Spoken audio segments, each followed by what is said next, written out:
প্রতিদিনের একঘেয়েমি জীবন যখন ক্লান্তি আনে, ঠিক তখনই মেঘ পিয়ন ডাক পাঠায়।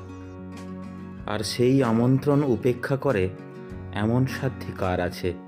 নমস্কার, যাযাবর কোম্পানির প্রথমবারের সিকিম সফরে আপনাদের স্বাগত জানাই। প্রথমবার সিকিমে এসেছি, তবে গ্যাংটক, পেলিং কিংবা অন্যান্য পপুলার জায়গা নয়। আমরা বেছে নিয়েছি সাউথ সিকিমের একদম অফবিট একটা ডেস্টিনেশন। তাই বাসে কলকাতা থেকে শিলিগুড়ি, আর শিলিগুড়ি থেকে শেয়ার গাড়িতে আমরা পৌঁছে গেছি রাভাংলা পর্যন্ত। রাভাংলা থেকে আমাদের আপাতত যেটা ফাইনাল ডেস্টিনেশন আছে সেটার পথেই আমরা যাত্রা শুরু করেছি।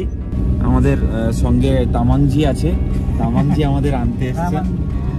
আমরা এখন রাভাংলা বুদ্ধা পার্ক ক্রস করছি, আর বাইরের ওয়েদারটা শুধু দেখুন, পুরো কুয়াশাচ্ছন্ন একটা দারুণ মিষ্টি ওয়েদার, একদম লাজবাব। শেষ পর্যন্ত প্রায় 24 ঘন্টার জার্নি কমপ্লিট করে আমরা এসে পৌঁছেছি সিকিমের একদম শেষের দিকের একটা গ্রাম হামতামে। আর আমাদের প্রথম দিনের আস্তানার নাম কোরঙ্গি হোমস্টে। নিজেদের প্রাচীন জীবনযাত্রার সঙ্গে জড়িয়ে থাকা অ্যান্টিক কিছু জিনিসপত্র দিয়ে সাজানো পাহাড়ের কোলে প্রকৃতি ঘেরা এই হোমস্টে সত্যিই অসাধারণ।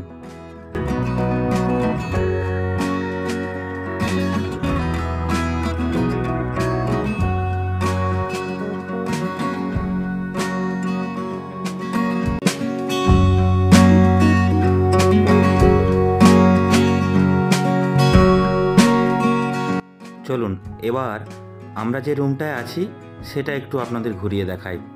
খুব সুন্দর করে সাজানো একটা হোমস্টে।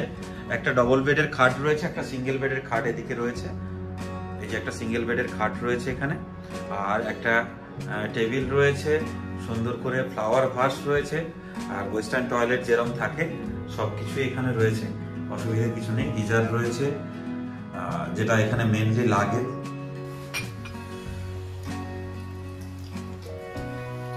বেশি ঝাল ঝাল একটা লঙ্কার চাটনি, আমি একদমই লঙ্কা খেতে পারি না, কাঁচা লঙ্কা খেতে চাটনিটা এই ফ্রেঞ্চ ফ্রাইয়ের সঙ্গে দারুণ লাগছে। আর সঙ্গে আছে লিকার চা, খুব ফ্লেভার দেওয়া সুন্দর একটা লিকার চা। বাইরে বৃষ্টি, আর এরকম চা তেলে ভাজা আমাদের ভাষায় পেলে তো জমেই যায় সন্ধ্যেটা। সন্ধ্যে এখনো নামেনি, যাই হোক। আহা, সন্ধেটা নিজেদের মতো করে খানিকক্ষণ আড্ডা দিয়ে এখন এখানকার চিকেন আর শাকসবজি দিয়ে সুন্দর একটা সিম্পল ঘরোয়া ডিনার সেরে ঘুমোতে যাওয়ার পালা। Good morning guys. আমার সামনের যে পাহাড়টা দেখছেন সেটা পান্ডিম রেঞ্জ। এখান থেকে খুব সুন্দর দেখা যায়। এরপরে আমি আর কোনো কথা বলবো না, আপনারা শুধু সকালটা এনজয় করুন।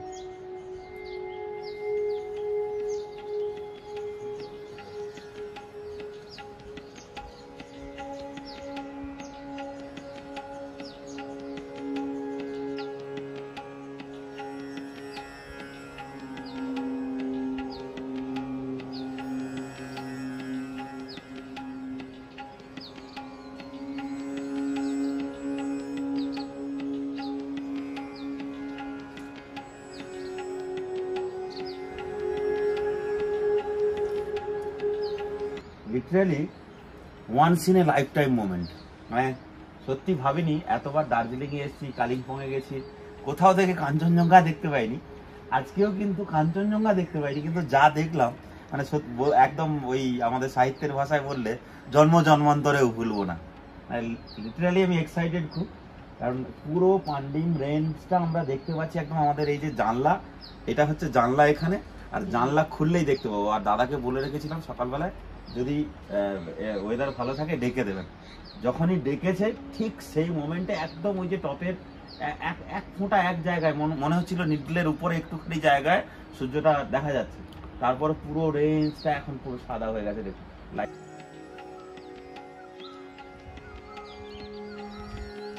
শুধু পাখির ডাক চারিদিকে। আর এই আমাদের হোমস্টেটা বাইরে থেকে সারা রাত্রি শুধু ঝর্ণার জলের আওয়াজ পেয়েছি,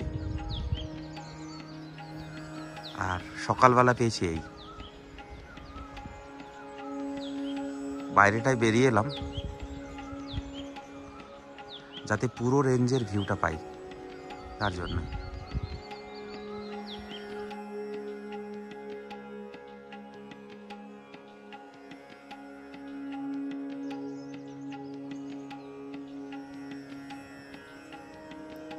একেবারে নিস্তরঙ্গ পাহাড়ি জীবন। এখানে ধোঁয়া, ধুলো, দূষণ নেই, গাড়ির হর্ন নেই, আছে পাখির ডাক, আছে রডোডেনড্রন, আর আছে বিশুদ্ধ প্রকৃতি। তাই এসে এদিক ওদিক দৌড়ে বেড়ানো নয়, নিজেদের মতো করে নিজেরা প্রকৃতিকে উপভোগ করছি।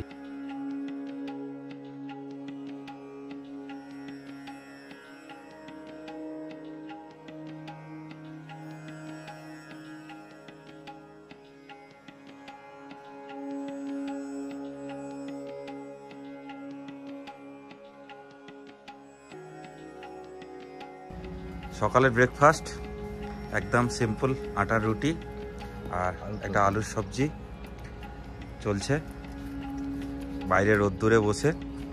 সুন্দর, গুড। আমরা কোরাঙ্গি হোমস্টেতে ব্রেকফাস্ট সেরে বেরিয়ে পড়েছি। সকালবেলার ভিউটা তো অসাধারণ পেয়েছি। গৌতম আর এই যে নীলু এদিকে আছে। এরপর আমরা আমাদের যে হোমস্টেতে মেনলি থাকার কথা ছিল খালিমখিম, ওটাতে যাচ্ছি জঙ্গলের রাস্তা ধরে। রাস্তাটা আপনাদের দেখাচ্ছি, মাটির রাস্তা পুরো, আর দুদিকে বিশাল রডোডেনড্রন ফুটে আছে জায়গায় জায়গায়। অসাধারণ ভিউ দেখতে দেখতে আমরা এগিয়ে চলেছি। আর খালিমখিমে পৌঁছে আমাদের পরের দুটো দিন কেমন কাটলো সে গল্প হবে পরের পর্বে। আমাদের আজকের পর্ব এই পর্যন্তই। কেমন লাগলো অবশ্যই কমেন্ট করে জানাবেন। আর আমাদের যাযাবর কোম্পানি চ্যানেলটিকে সাবস্ক্রাইব করতে ভুলবেন না কিন্তু। সবাই ভালো থাকুন, আনন্দে থাকুন, আর অনেক অনেক বেড়াতে থাকুন।